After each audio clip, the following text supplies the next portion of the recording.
Amidst the shimmering sands of the Arabian Peninsula, a silent storm was brewing.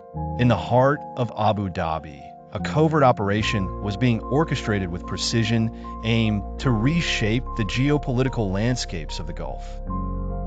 The instigators? Influential figures within the Emirati hierarchy, moving unseen, yet making ripples across continents. Cloaked under a facade of human rights advocacy, an intricate plan was set into motion.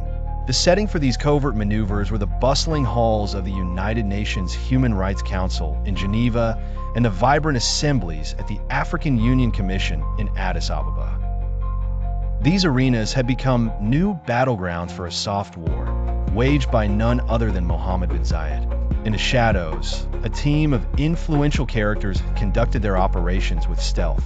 At the helm was Isa Al-Arabi, a seasoned Bahraini operative residing in Europe. Al-Arabi orchestrated financial flows to various proxy organizations across Africa and Europe, presenting an elaborate charade of Gulf rights advocacy. Behind closed doors, he crafted narratives voiced by hired refugees to craft a facade of legitimate concern. Joining him was Ahmed Al-Hamli, a former Emirati security officer and the director of the Trends Research and Advisory Center.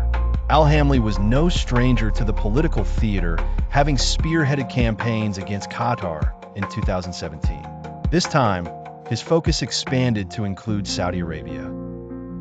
Under the guise of research, he produced reports for African organizations, which were later presented in international forums. His intellect shaped the strategic content and editorial guidelines essential for the campaign's success. International backing came from unexpected quarters. Nishkarsh Singh, the director of RADO, was a familiar face at the United Nations. His attacks on Qatar were infamous, and now he was meticulously preparing to focus similar narratives against Saudi Arabia.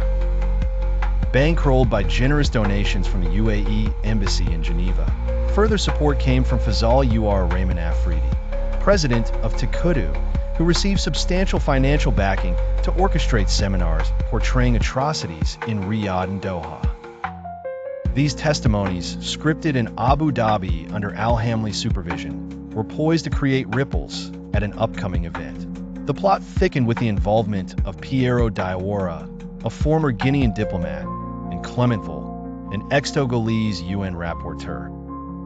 Recruited to lend a veneer of African outrage towards alleged Qatari and Saudi interventions, these individuals served as de facto spokespersons for the clandestine Emirati narrative. Eric N. Richardson, a former American diplomat, played the role of a bridge to Western media. Tasked with drafting statements and liaising with journalists at prestigious outlets such as the Washington Post and Le Figaro, Richardson's mission was clear: to disseminate narratives crafted meticulously in Abu Dhabi, painted with a brush of unbiased professionalism.